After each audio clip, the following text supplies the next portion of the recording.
মৰমৰ ছাত্ৰ-ছাত্ৰীসকল তোমালোকে বাৰু হাজো হয়গ্ৰীৱ মাধৱ মন্দিৰ চাইছানে বৰ ধুনীয়া চোৱাচোন ইয়ালে গ'লে আমি 93টা চিৰি পাৰ হ'ব লাগে 100 বছৰ পুৰণি দুটা ৰাস্তা আছে দুফালে আৰু তাত সেৱা কৰি পেলাই সন্মুখত বন দিলে ছোৱালী চুলি দীঘল হয় আৰু তাত কাতি মাহত তুলসী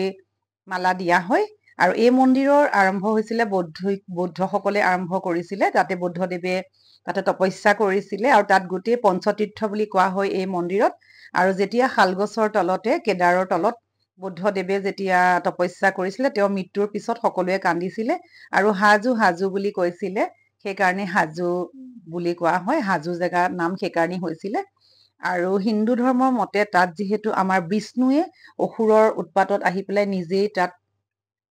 আহি পেলাই তেওঁ বিষ্ণুৱে প্ৰাৰ্থনা কৰিছিলে বা তপস্যা কৰিছিলে শান্তি হ'বৰ কাৰণে সেইটো সপ্তম অষ্টম শতিকাত আৰম্ভ হৈছিলে গতিকে বিষ্ণু নিজেই তাতেই তাৰমানে আবিৰ্ভাৱ হৈছিলে আৰু সেইখিনি কথা আমাৰ পুৰাণতো আছে